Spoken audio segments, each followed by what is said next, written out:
Olá, professoras e professores. Aqui quem vos fala é o professor Wilson Ferreira, tá? Eu sou professor universitário e também jornalista e estou aqui fazendo parte aqui do time, da equipe aqui do Simpro Santos e Região. Fui convidado pelo professor Walter, né, a fazer parte aqui da equipe aqui de comunicação para gerir aqui a área de comunicação e redes sociais aqui dos sindicatos professores daqui de Santos e região, tá? E uma das coisas é a sugestão desse Clipando, que estamos aqui nessa primeira edição, tá? O Clipando, que é o serviço básico, né, da assessoria de imprensa, um clipping comentado sobre educação, né? O nosso objetivo aqui não é apenas simplesmente ser um clipping, né? Um observatório de imprensa, né? Preocupado em mapear matérias, né? Temas, colunas, né?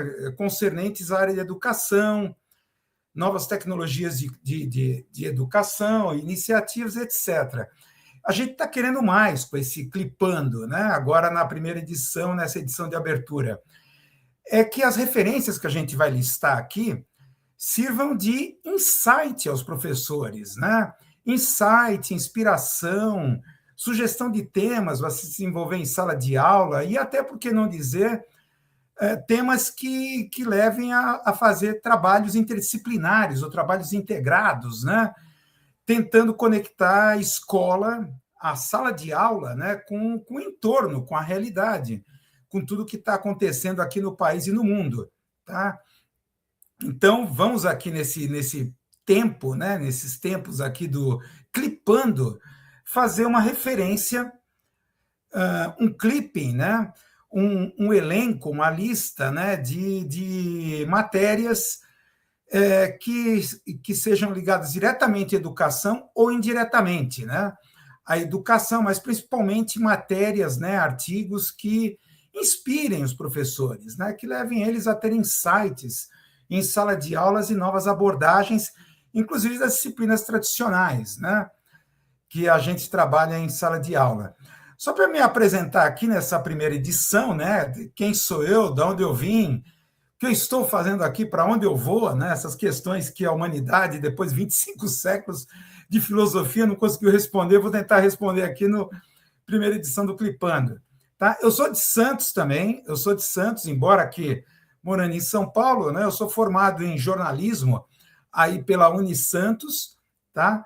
E nos anos 80, né, logo depois que eu me formei em jornalismo aí em Santos, né, na Unisantos, eu trabalhei no jornal A Tribuna de Santos como repórter, né, valoroso jornal aí diário de Santos, tá? Trabalhei como repórter até quase o final da década de 80, depois eu vim para cá, para São Paulo, onde eu dividi o tempo aqui na atividade acadêmica, né, tocando minha pós-graduação, mestrado, e depois o doutorado, né, e ao mesmo tempo trabalhando com outro pé na área do jornalismo, né, assessoria de comunicação, assessorias de imprensa, por aí. Então, um pé em cada lado, atividade acadêmica e atividade profissional como jornalista, né?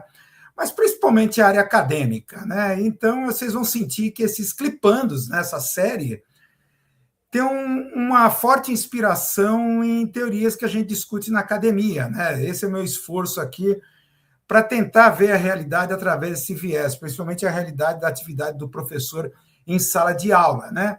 E a minha experiência em sala de aula tem a ver com o ensino médio, né?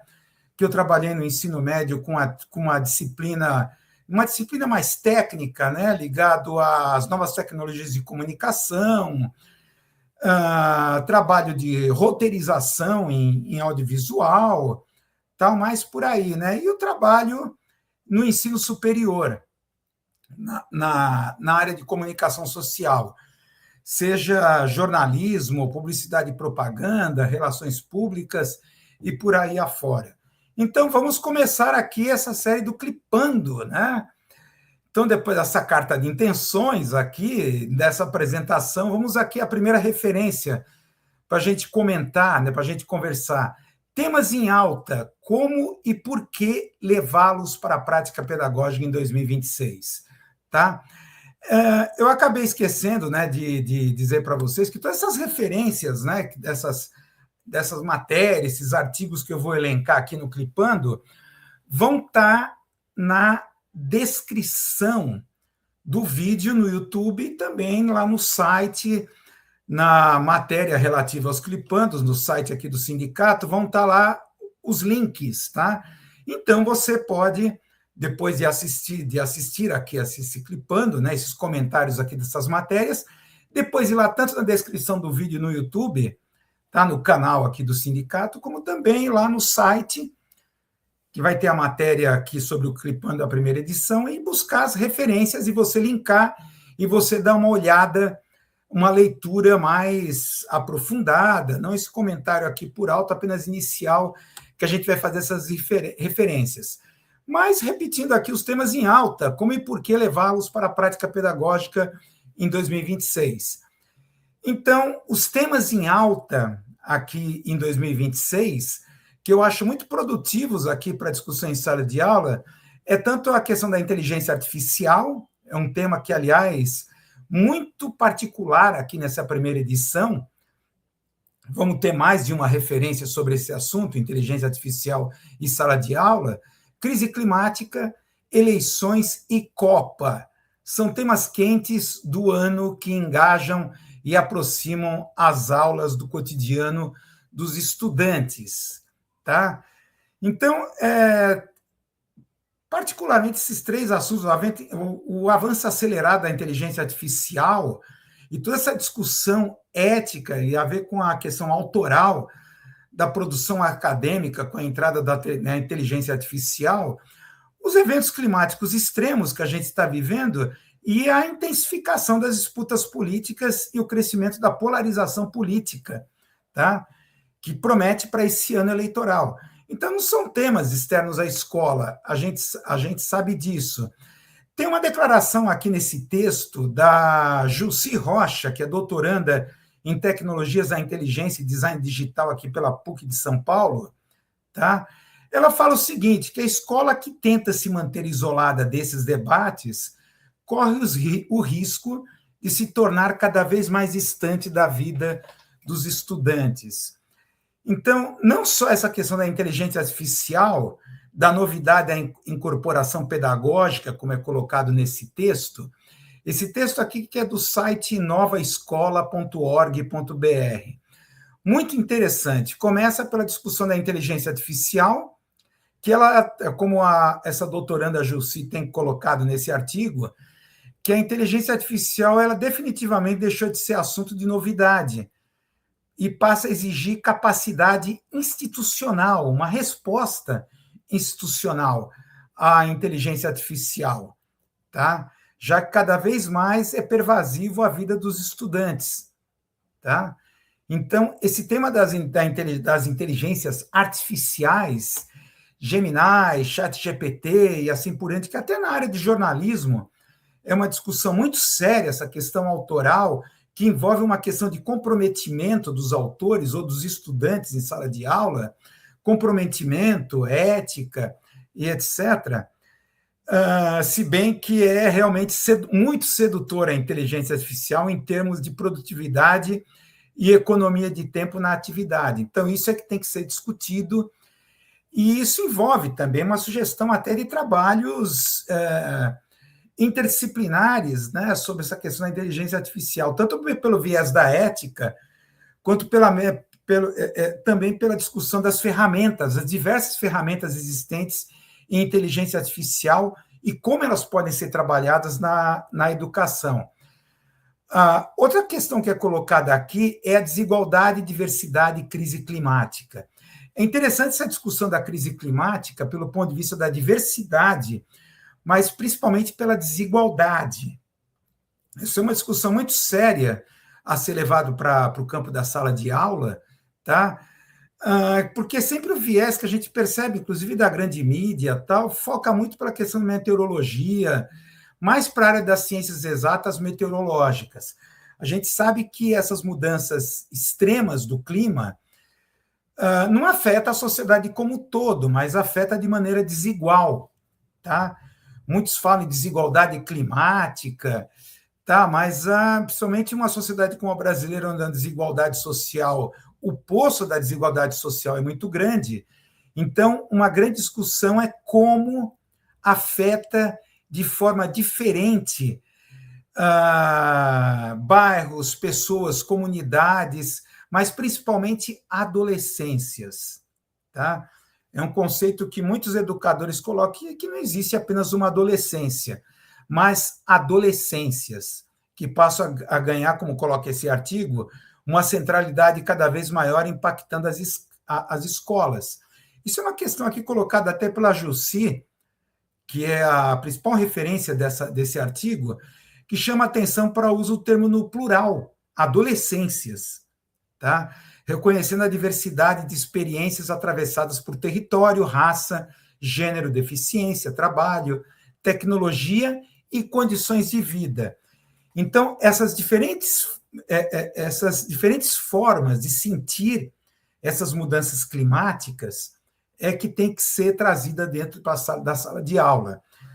As diferenças climáticas não são sentidas da mesma maneira por toda a sociedade. Então, isso é uma outra coisa interessante colocada nesse texto, tá? E a questão da eleição e disputa de narrativas, tá? É um assunto vasto para a sala de aula, principalmente essa questão da disputa de narrativas das eleições, porque isso passa por um conceito muito importante, que é letramento midiático. Media literacy, como se fala aqui no meio das pesquisas da área de comunicação, media literacy, o letramento midiático, tá? Isso é uma questão muito importante, porque a gente sabe que essas tecnologias são muito intuitivas, tá? Principalmente os dispositivos móveis. Você pega uma criança, 1 ano de idade, já está começando a mexer na tela, procurando os ícones e percebendo já as relações de causa e efeito que ocorre ao clicar ou arrastar qualquer coisa numa tela, tá? Então, isso é importante, a questão do letramento midiático, justamente por serem tecnologias propositalmente muito intuitivas, de muito acesso muito fácil, rápido, não precisa um tipo de treino ou de curso específico, já que intuitivamente você acaba lidando com essas tecnologias e absorvendo esse conteúdo. Então, é muito sedutor acreditar que tudo que você vê nas redes sociais, ou que você vê na internet, as informações são reais, fotos, imagens e etc. Então, isso leva a esse segundo texto, essa segunda referência aqui do nosso Clipando, que esse texto muito bom, alunos da USP ganham desafio internacional com inteligência artificial que detecta fake news. Isso aqui é uma tecnologia que trabalha no WhatsApp, como um boot de WhatsApp. Ele se chama Tá Certo Isso Aí? Realiza checagem de fatos diretamente no WhatsApp, ajudando a confirmar a veracidade de conteúdos suspeitos. Isso é muito interessante. Isso foi criado por alunos aqui da Universidade de São Paulo, aqui da USP, é uma ferramenta de inteligência artificial que checa fatos e funciona no WhatsApp. Isso é muito interessante, pela facilidade de você manipular. Trabalha no WhatsApp. Venceu esse grupo de alunos e essa ferramenta venceu um desafio internacional. Como resultado, vai representar o Brasil em um evento nos Estados Unidos agora em março, tá? Ele é denominado Tá Certo Isso Aí? É uma solução que conquistou o primeiro lugar, tá? Nesse programa AI for Good, tá? Do qual ele vai participar dessa discussão. Como é que funciona? É muito interessante isso para os alunos, principalmente essa ferramenta que detecta fake news, tá? Como usá-lo? Você basta adicionar o número 3584248271, a lista de contatos do seu WhatsApp, ou acessar um link disponível na página do projeto, que depois vocês dão uma olhada aqui nesse artigo, e você inicia uma conversa com o boot um boot, o robozinho, o boot de inteligência artificial aqui dessa ferramenta. E você compartilha nessa conversa o conteúdo suspeito no bate-papo. Pode ser um link, texto, foto, vídeo, áudio ou uma figurinha para ele analisar e te dar a resposta. Essa inteligência artificial, ela responde instantes com uma resposta, tá? Te dá uma resposta em instantes, apontando se as informações são verificáveis, verdadeiras ou falsas, e quais as fontes que foram usadas na checagem. Isso é uma ferramenta muito importante, né? Isso aqui entra nas discussões da inteligência artificial, das ferramentas muito úteis que as inteligências, diversas formas de inteligência artificial, estão nos oferecendo. Então, é bem interessante essa inteligência artificial, chamada aqui Tá Certo Isso Aí, tá? Então, é interessante, né? Essa coisa me parece, eu até já comentei em alguns lugares sobre isso, parece que a gente está vivendo um paroxismo das manipulações, parece que está chegando ao extremo. Quer dizer, na verdade, a gente já via essas manipulações de imagens, textos, isso desde o século passado, desde o século XX, na mídia tradicional. Então, manipulações em Photoshop, a partir do momento que entraram os softwares digitais nas mídias analógicas, como, por exemplo, mídias impressas e as manipulações de imagens em Photoshop, a gente sabe que isso sempre existiu, tá?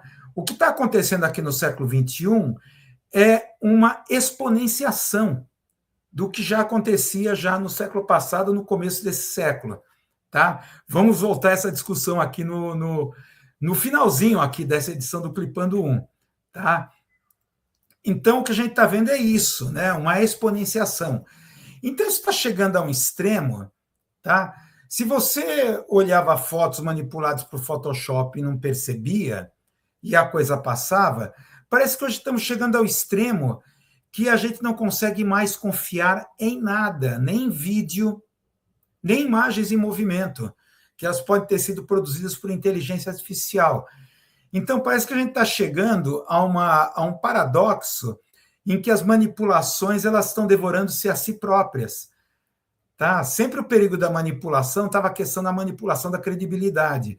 Hoje a gente está chegando a um extremo, o extremo oposto. Nada é crível.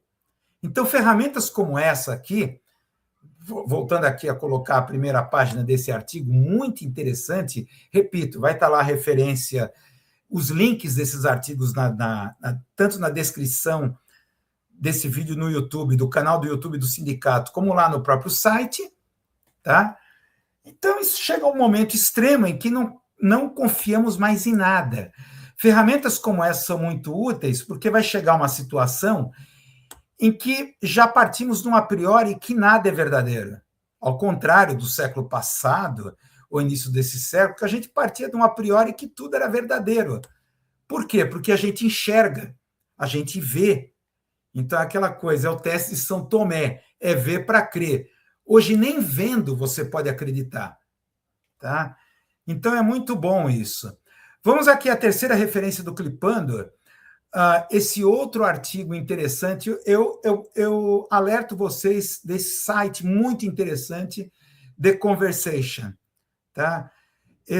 Antes de falar dessa matéria, deixa eu falar um pouco desse site. The Conversation é um site que tem diversas edições, Europa, Estados Unidos e agora recentemente a brasileira.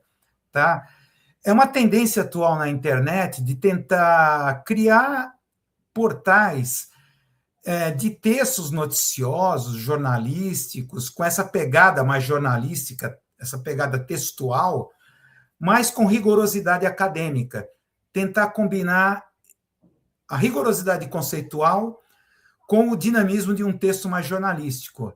Então, esse site The Conversation é muito interessante pela variedade de temas, tá? Como esse daqui. Pela primeira vez, redes sociais superam TV no consumo de informação política e desafiam campanhas.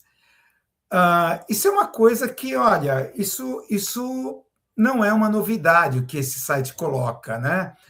Mas isso já foi comprovado pela última pesquisa aqui do Instituto Quest, tá? Divulgada agora em janeiro desse ano, 2026, trouxe um dado que, segundo consta nesse artigo, pouco observado nas análises que se seguiram ao levantamento. Claro que essa última pesquisa Quest foi mais, leva a questão mais, claro, desse conflito de narrativas, essa polarização entre Lula e a família Bolsonaro. Ficou mais a questão de Flávio Bolsonaro, quem vai levar no segundo turno e tal. E esse dado passou desapercebido, que é levantado nessa matéria. 39% dos brasileiros disseram que se informam pelas redes, percentual pela primeira vez em pesquisa superior ao da TV, que registrou 34%. Quais as consequências disso? As pessoas se informam muito mais em redes sociais, na internet, tá? Mas principalmente redes sociais, do que na mídia tradicional, do que a TV. 39% contra 34%. Esse é um dado muito pouco comentado dessa última pesquisa Quest, porque, claro, está muito mais as pessoas interessadas na polarização política. Mas isso tem muito a ver com a polarização política e a disputa de narrativas. Tá? Isso não é novidade, eu já venho sentindo isso já há bastante tempo, essa coisa dessa nova geração. Deixa eu compartilhar com vocês uma experiência. Isso lá pelos idos, quando é que foi isso? Lá pelos idos de 2015, vocês devem lembrar que foi o momento em que os alunos do ensino médio ocuparam escolas estaduais, que as escolas estaduais, vocês devem lembrar, naquele momento estavam ameaçadas, muitas delas de fechamento, por causa de uma espécie de reorganização, reordenação do ensino público médio, fundamental, e os alunos começaram a ocupar as escolas. Ocupavam e ficavam lá, ocupados, acampados, morando dentro da escola para evitar o fechamento dela, principalmente as escolas ameaçadas. E então começou a correr, vocês devem lembrar disso, naqueles idos de 2015, há 10 anos atrás, 11 anos atrás, que haviam aulas, tá? Muitos professores se dispunham a dar aula para ocupar aqueles alunos que ficavam naquela ocupação, e eu participei de uma dessas aulas, desse grupo de alunos que eu acabei fotografando, que vocês estão vendo.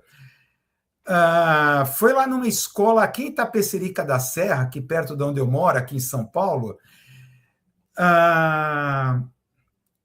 Foi aqui, essa escola de Itapecerica da Serra, o tema, tá? O professor Luiz Dias, né? Parece que é esse o nome da escola, é isso mesmo? Não, está aqui o nome, vamos abrir aqui. O nome dessa escola de Itapecerica da Serra, da Escola Estadual Antônio Inácio Maciel. Isso foi lá em 2015. Eu participei de uma dessas aulas para ocupar os alunos, né, durante a ocupação, manter discussão. O tema do debate era mídia e política, táticas de guerrilha antimídia. Então, eu cheguei com uma aula preparada para esses alunos, voltada aí à questão da TV Globo, grande mídia, mídia tradicional, mídia impressa, tal.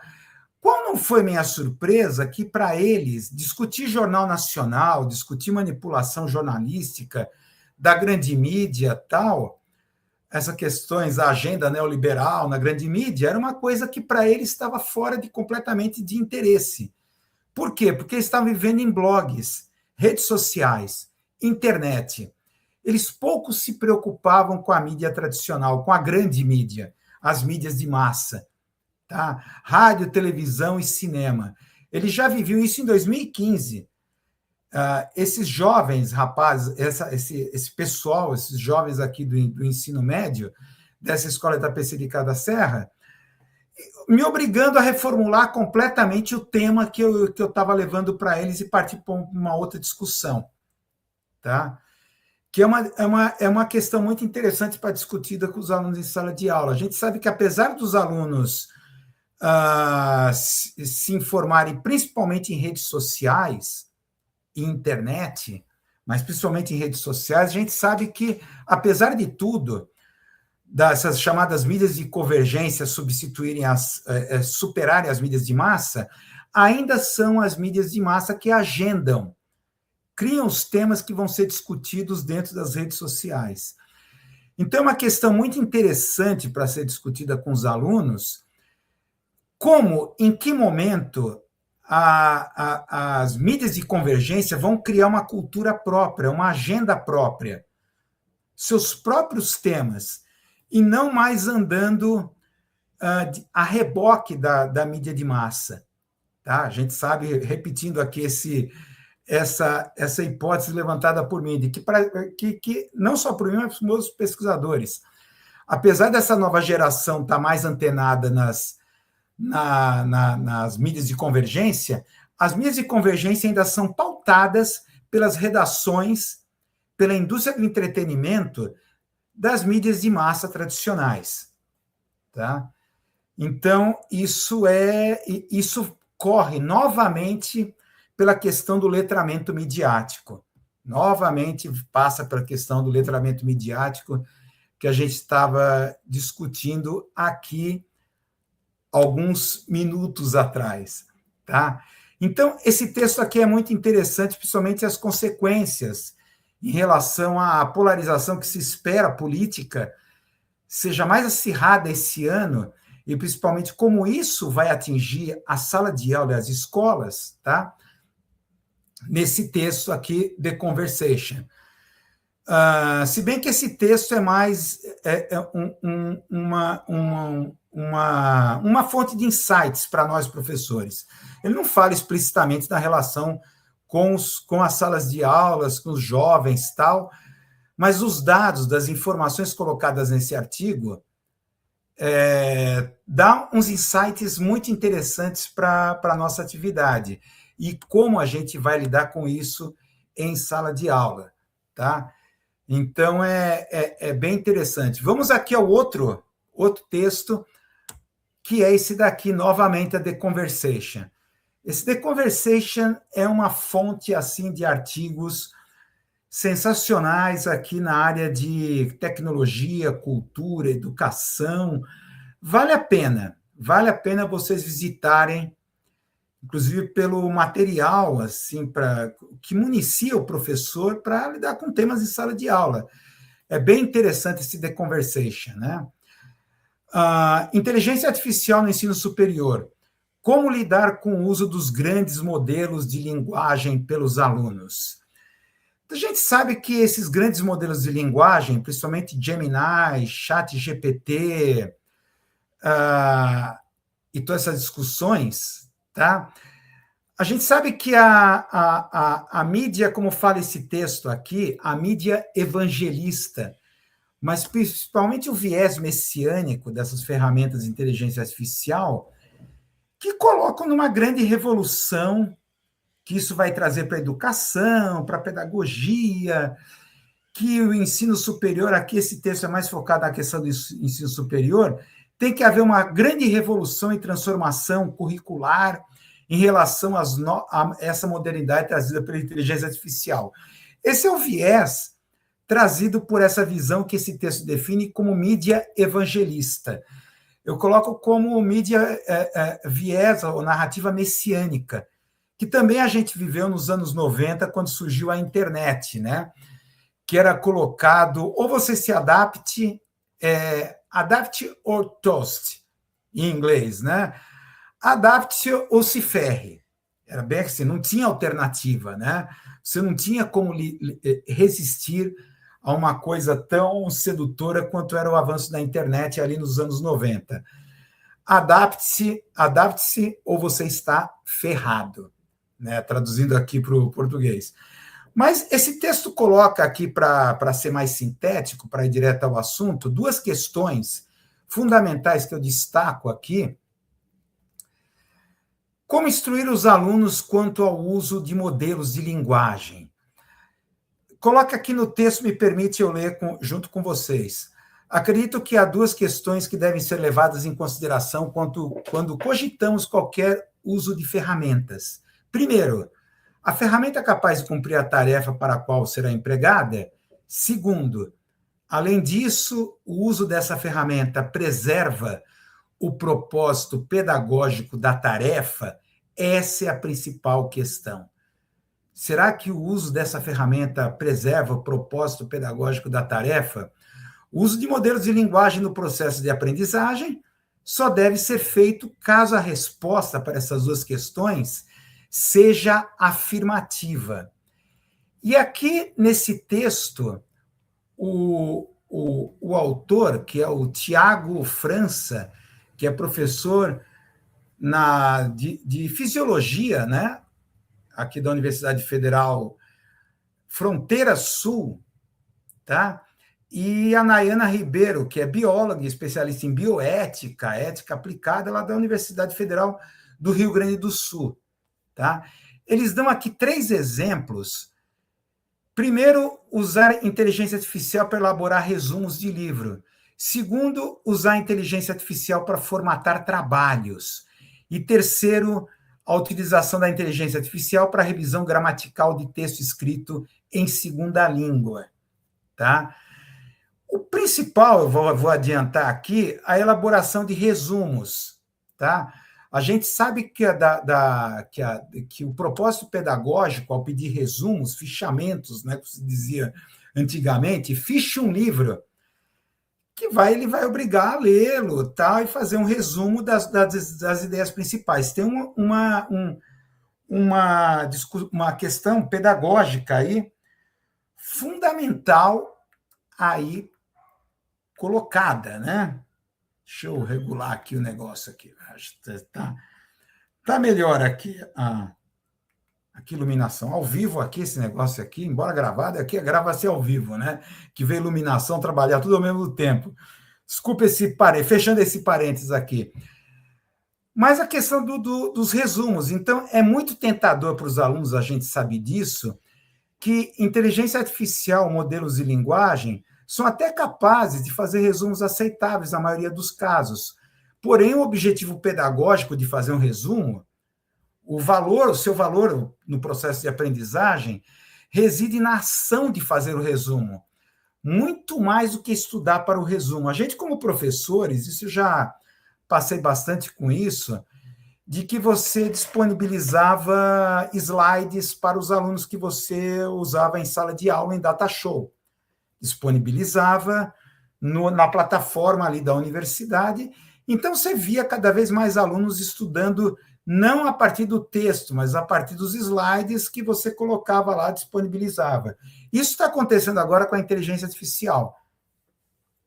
Tá? Então, isso me lembra uma discussão aqui, pelo menos dentro da minha área de comunicação, cinema, audiovisual, é o seguinte, nossa geração, acredito que a minha geração, eu estou com 63 anos, fazer 64 esse ano, um número muito inspirador, né? Tem muito a dizer, 64. Mas a gente sabe, né? Talvez a minha geração seja a última, que a minha geração passou do analógico para o digital, conviveu com isso. Quando a gente vê, de um lado, inteligência artificial e do outro, essas plataformas em streaming, você fica fascinado, a minha geração fica maravilhada. Primeiro, a inteligência artificial, como aumenta a produtividade do trabalho. É um concierge de luxo, né, como falam, um assistente de luxo, você vê assim. Porque você sabe o quanto era difícil o trabalho, você passou pela fase analógica. E vê, assim como, por exemplo, os filmes disponibilizados em plataforma de streaming, você acessa um clássico, como, por exemplo, estava vendo O Sétimo Selo, esse clássico de Ingmar Bergman, agora um pouco antes de vir aqui para gravar esse vídeo, O Sétimo Selo disponibilizado em plataforma de streaming, aonde você tinha que ir no cineclube. Então, essa facilidade, tá? Mas aí que está, a minha geração que veio do analógico, tá? Viveu a experiência do cinema real, na sala de exibição, tela grande, uma experiência coletiva. a experiência cinematográfica. Então, vamos dizer assim, a minha geração tem a referência do que era a experiência cinematográfica e vê o streaming como um quebra-galho. Não é a experiência do cinema real, mas é maravilhoso, sensacional. Agora, o fato é que nós estamos vivendo a chamada geração Z, dessas pessoas que já nasceram na era digital. Então, eles não viveram o antes.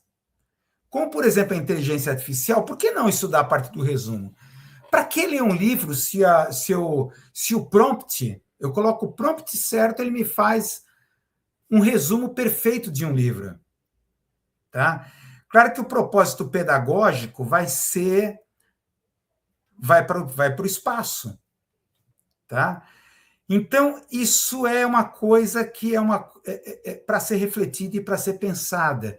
Esses nativos digitais, como pode ser definida essa geração Z, eles não têm a outra referência analógica, o contato real com os materiais, sejam livros, pensamentos, experiência cinematográfica e assim por diante, experiência real, por assim dizer, né? Mas pelo menos a experiência analógica, porque bem ou mal o nosso mundo é analógico. E a experiência quântica só no infinitamente pequeno, né?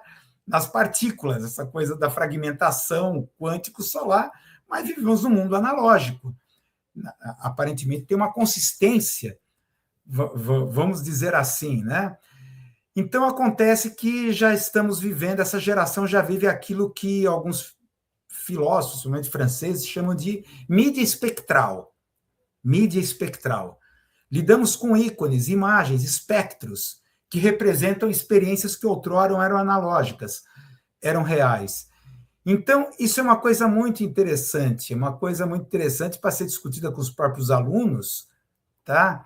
Eu acho que é muito interessante confrontar a experiência analógica e a experiência digital com os alunos em sala de aula. O que é você resumir um livro à unha, pegar o livro, lê-lo, tal? E sim, claro, eles têm que passar por essa experiência de uma inteligência artificial. Então, isso exige o engajamento do aluno, né? O engajamento nesse tipo de experiência. Então, eu acho que é muito necessário isso. Levar o aluno a uma experiência cinematográfica real, numa sala de exibição, um cineclube, e assim por diante, e a gente sabe que os cinemas de rua em Santos estão desaparecendo. Só tem o Cine Roxy, me parece, em Santos, com o tradicional cinema de rua. Só tem experiências multiplex, cinemas multiplex em shopping centers, tá? Que pelo menos ainda oferece uma experiência real. Então, é uma coisa que muito me preocupa, tá? Porque eles não veem a inteligência artificial, esses nativos digitais, como uma simples ferramenta, um assistente de luxo. Vem como a própria ontologia da realidade onde que eles nasceram.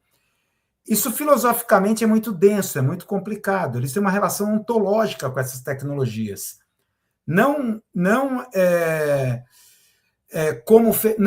as encaram como ferramenta, como a própria ontologia, a própria realidade.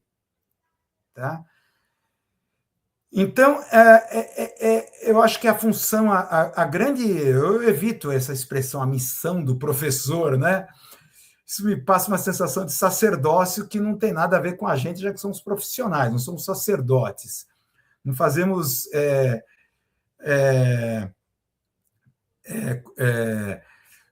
um juramento à pobreza, né? Ou coisa desse tipo, né? Um voto à pobreza. Mas é uma questão muito complicada. Temos que dar essa visão ética e de todas as tecnologias digitais como meras ferramentas e o que elas são. Tá? Retirada desse horizonte existencial deles, acho que chega até essa questão do horizonte existencial, como uma relação ontológica com a tecnologia. Isso é preocupante. Quando a gente lida com inteligência artificial, vou sugerir um outro texto aqui, a discussão da inteligência artificial, que é esse texto que está lá no jornal GGN, tá? o jornal GGN, que é aqui do Luiz Nassif, aqui de São Paulo, né? Do jornalista Luiz Nassif, inteligência artificial é o zeitgeist da sociedade do cansaço. Aqui, a relação que esse texto faz entre esse conceito daquele filósofo sul-coreano, o Byung-Chul Han, sociedade do cansaço, com a inteligência artificial. Esse texto aqui é desse humilde professor que vos fala, está lá o Wilson Ferreira, né, que eu também sou colunista lá do jornal GGN, aqui do Luiz Nassif, aqui de São Paulo. Então, eu aconselho, até por uma questão de discussão, esse texto, que a gente sabe que, de um ponto de vista, eu sei que isso, nos tempos atuais, parece palavrão, mas de um ponto de vista marxista, tá? As inteligências artificiais cumprem a mesma função do que eram a máquina a vapor no início da Revolução Industrial, lá no século XVIII, na indústria têxtil inglesa, a máquina a vapor. Você sabe que a máquina a vapor foi um movimento da indústria têxtil de retirar o saber fazer da manufatura, daqueles que sabiam, que tinham o saber fazer, os artesãos. Tá? O artesão, você sabe, trabalha num tempo que não é o tempo do capital, o tempo da máquina, ele trabalha no seu próprio tempo. Então, a máquina foi a primeira ferramenta do capitalismo de tirar o saber fazer, que é qualitativo do artesão, e transformar em uma coisa quantitativa, quantificável e ritmável num tempo da máquina, tá? Que foi a máquina a vapor. Então, transformou a máquina a vapor, o artesão, que antigamente ele cumpria todo o processo, em um cara alienado na divisão do trabalho, tá? Cuja única função é fazer a máquina funcionar, azeitar, fazer a manutenção da própria máquina, torná-la produtiva. Tá? Eu, guardadas as devidas proporções, eu acho que a inteligência artificial está cumprindo esse mesmo papel do que foi lá no século XVIII a máquina a vapor. O trabalho complexo, o trabalho qualitativo tem que ser quantificável. Para quê? Para ser colocado num ritmo ideal para a gestão, para o capital. A inteligência artificial é esse mesmo princípio que está chegando agora a nós, trabalhadores do chamado colarinho branco, pela sociologia que trabalha em administração, que pesquisa na área de administração, faz aquela diferença colarinhos brancos, colarinhos azuis. Né? O colarinho azul é o chão de fábrica, o colarinho branco são os trabalhadores intelectuais. E agora, com a inteligência artificial, está chegando a nós, trabalhadores intelectuais, ameaçando juízes, designers, artistas, professores, a sermos cada vez mais superados, de sermos apenas de professores, de artistas, de juízes, a serem apenas facilitadores. Tá?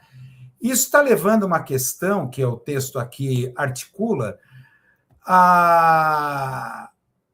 se o nosso saber fazer está desaparecendo, sendo passado para a inteligência artificial, o que nós somos, então? Bem ou mal, ainda continuamos dentro de uma organização, dentro de uma hierarquia, dentro de uma corporação. Temos que trabalhar, temos que estudar, fazer curso para a gente evoluir, para a gente subir, digamos assim, numa hierarquia corporativa, etc. Então, uma coisa que é colocado, que é um dos argumentos do Byung-Chul Han, esse conceito da sociedade do cansaço, que é colocado nesse artigo, é que cada vez mais a sociedade do cansaço, ela tem essa expressão, esse nome, porque cada vez mais o saber fazer não é tanto exigido na questão promocional ou na questão da seleção ou entrevista de emprego, mas muito mais aspectos pessoais e performáticos. Inteligência emocional, inteligência comunicacional, capacidade de comunicação, de relacionamento, são outras exigências, ou outras, como é que se fala? Outras competências mais de ordem subjetiva, pessoal, o que vai chegando a uma questão que cada vez mais temos que performar o eu. Cada vez mais performa-se o eu. Um dos exemplos disso, já que estamos aqui em Santos, por exemplo, a TV Tribuna, não sei se ainda está sendo exibido lá na TV Tribuna, um reality show. Aliás, os reality shows são muito interessantes nesse aspecto. A TV Tribuna, que a gente sabe é uma emissora afiliada aqui à Rede Globo, criou um programa chamado Reality Porto. Não sei se ainda está em cartaz. Isso aqui, o ano passado estava. É um game de processo seletivo, que é dividido em episódios, cujo vencedor conseguirá uma colocação em uma conceituada empresa portuária. Conceituada empresa portuária. Então, se percebe nesse reality, como em todos os realities, cada vez mais os critérios são de ordem de competências comunicacionais, comportamentais, emocionais, o que vai se tornando cada vez mais próximo à linguagem ficcional, televisiva ou teatral. Tá? Então, a gente percebe, isso é uma discussão que envolve processos seletivos, a transformação da natureza, do caráter dos processos seletivos, onde cada vez mais, quando a inteligência artificial absorve o saber fazer, tá? Ou seja, transforma o qualitativo em quantitativo, resta cada vez mais para nós, seres humanos, as competências comunicativas e emocionais ou de relacionamentos, inteligência emocional, tá? Daí você percebe o porquê desse crescimento dos coach, essa cultura coaching, né? Essa cultura de autoajuda e todas essas tecnologias que envolvem não mais a questão da discussão da tecnologia, do saber fazer, da sua competência profissional, mas sim as tecnologias do eu, da performance do eu. E daí esse conceito da sociedade do cansaço do Xiu Han, porque performar a si próprio cansa. E daí que ele fala dos diversos distúrbios que caracterizam a sociedade do cansaço, como a gente fala, né? Transtornos, síndromes, desordens, déficits neurológicos e etc., que caracteriza todo esse estresse psíquico emocional. Tá? E para terminar aqui, a última referência, que é uma outra referência de uma agência jornalística, mas ela é especializada em inovações educacionais, tecnologias aplicadas à educação e cultura e educação, que é esse texto, A Escola Livre de Ódio. Esse texto aqui, de um site chamado Porvir. Porvir. Não sei quantos de vocês conhecem esse portal, que é uma agência de notícias em jornalismo, mas que desenvolve pautas muito interessantes, como essa aqui, a Escola Livre de Ódio. O fortalecimento do extremismo no Brasil é responsável pelo crescimento da onda de ataques a escolas, deixando um rastro de medo, insegurança e traumas. Confira orientações, experiências e recursos para combater o ódio e frear a disseminação de desinformação. Esse texto aqui é bem interessante, com experiências concretas, tá? Sobre isso. E é uma coisa para ser discutida, inclusive, com os alunos, que a gente sabe, tá? Que as chamadas 7 magníficas, aquelas big techs do Vale do Silício, você sabe que aqui no século XXI eles descobriram, tá? Que o ódio, a intolerância, engaja mais, dá mais lucro do que o amor. Isso é uma questão, se a gente quer discutir a ontologia das tecnologias da informação, é já exatamente por aí. Quer dizer, não é que as big techs são de extrema direita. As big techs, elas querem lucro, são empresas capitalistas. E elas descobriram que o ódio e a intolerância engajam muito mais. Dá muito mais engajamento, dá muito mais audiência, dá muito mais clickbait e assim por diante. Muito mais do que o amor. Claro que é uma discussão mais filosófica de fundo, parece que é entropia, parece que esse universo tem de uma entropia, né? A desordem e tal. para explicar até o porquê que, de repente, mensagens envolvendo o amor, amizade, coisas mais progressistas, engaja menos do que o ódio e a intolerância. Então, eu vejo que isso é uma coisa que vai ser muito discutida em sala de aula. Tá? E perceber bem isso, esse dinamismo. Isso entra nesse conceito de letramento midiático. Tá? Então, é uma coisa com a qual a gente vai combater e isso alcança o espaço da sala de aula. Tá? E para a gente terminar aqui, ligado a esse tema interessante, a escola de ódio, também aqui no nosso Clipando, temos sugestões de filmes também, tá? Já que esse humilde professor e blogueiro aqui vem da área de comunicação, cinema e audiovisual. É um filme muito interessante, um filme australiano, que eu me surpreendi, eu assisti a semana passada, The Plague, A Praga, tá? Que justamente entra nessa questão dessa cultura de ódio e intolerância, que no final é lucrativa para essas big techs, né, as chamadas sete magníficas, né, como eles falam. Esse filme é um filme de estreia de um diretor australiano, tá? Qual é o nome dele mesmo? É um diretor australiano, é o primeiro longa-metragem dele, né? Charlie Pollinger. Ele entra numa tendência de filmes que eu alerto vocês, uma tendência de filmes atuais, na filmografia atual, tá? Que é de filmes com narrativas ambientadas no início desse século, ou na primeira década desse século. Filmes como esses aqui, por exemplo, tá? Saltburn, Lady Bird, A Hora de Voar, de 2017, e tem outros, né? Os críticos de cinema chamam de estética Y2K. Tá ligado ao Y2K, aquelas iniciais relativas ao bug do milênio que não aconteceu.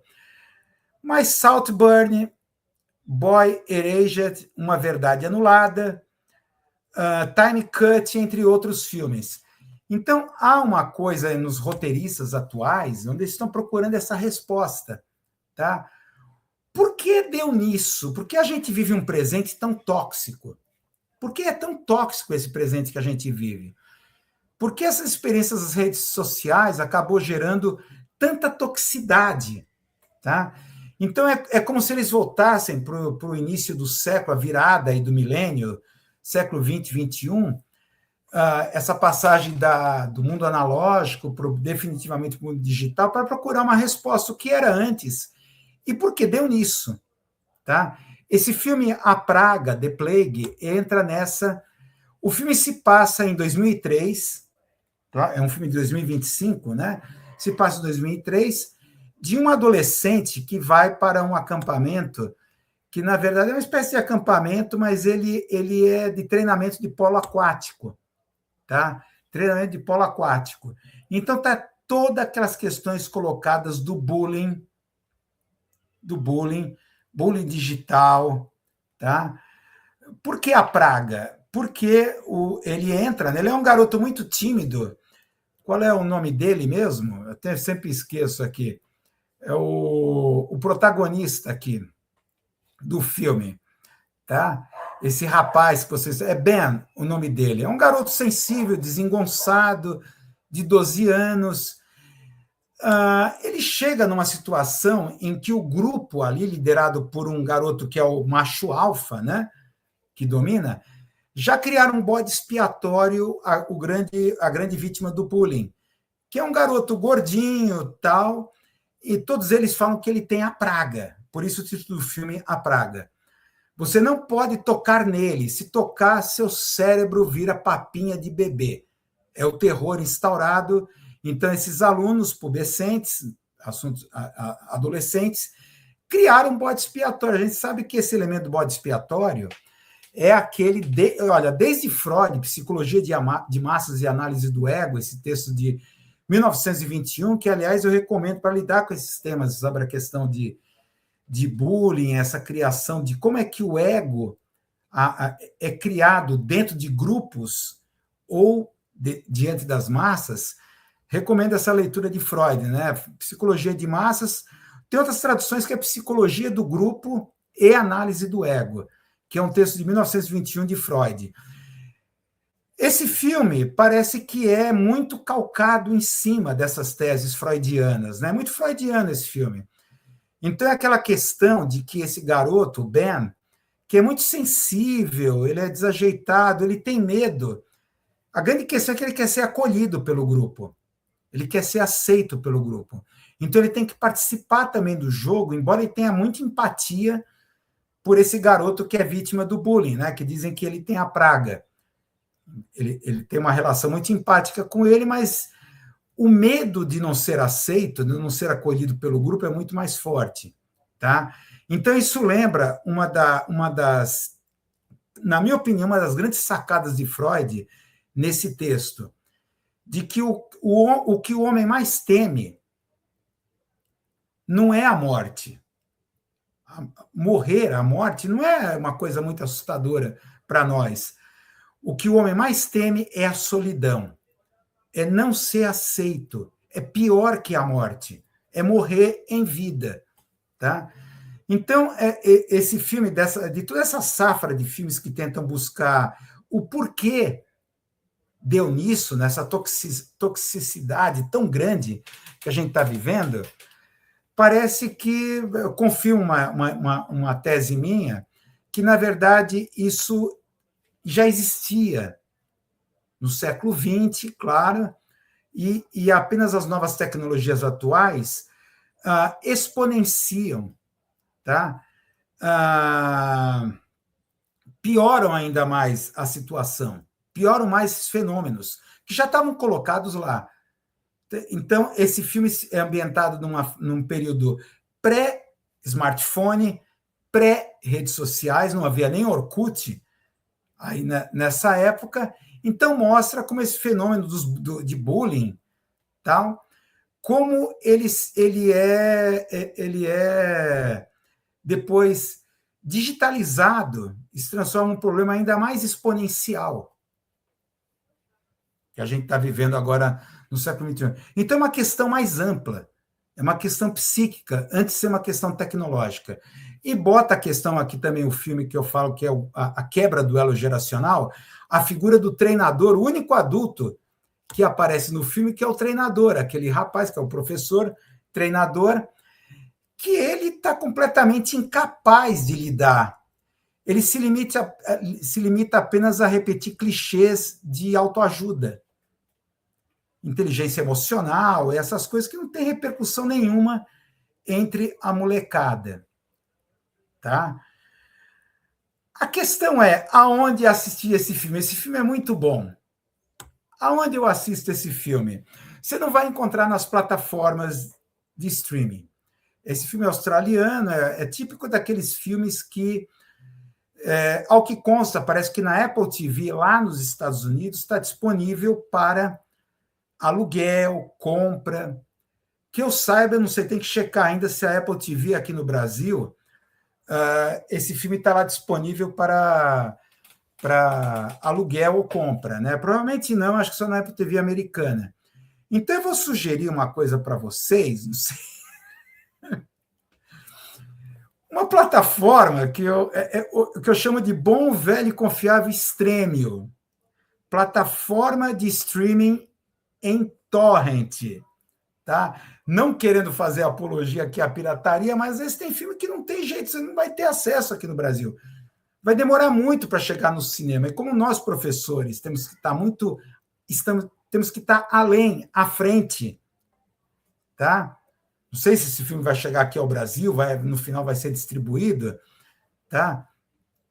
Esse filme de produção australiana. Então, eu recomendo esse Stremio. Tá? Não vou poder colocar na descrição recomendação desse site, mas ele funciona atualmente, ele está numa interface que parece as plataformas de streaming tradicionais. Claro que você acessa não pelo celular, é através do PC mesmo. A interface é através do notebook, PC e tal. Se quiser, pode espelhar na televisão, depois assiste como se estivesse vendo uma plataforma de streaming. Então, é um filme muito interessante, tá? Sobre essas questões que a gente está colocando aqui, tá? Então é isso, gente. Então nós chegamos ao fim aqui, chegamos ao fim do nosso Clipando, a nossa primeira edição, histórica primeira edição. Tá aqui, chegamos ao fim do Clipando. Então espero que essa primeira edição aqui seja útil para vocês em termos de insights e referências. Então presta atenção na descrição no YouTube desse vídeo, vai estar lá os links, tá? Com todos esses sites que a gente está fazendo a referência aqui, e também lá no site do sindicato vai estar um texto sobre esse Clipando número 1, um pequeno resumo do que a gente discutiu aqui, vai estar também lá no site do sindicato. Então, é isso aí, gente. Valeu, muito obrigado pela audiência, pela recepção. Espero comentários, sugestões, tá? Valeu. Então, a periodicidade que a gente vai manter aqui, estou sempre esquecendo, assim, coisas. Vamos fazer semanal, né? Vamos fazer semanal, toda semana, um Clipando. Vamos manter essa primeira periodicidade ainda semanal. Valeu, gente. Valeu, muito obrigado. Espero comentários de vocês. Valeu, gente. Tchau.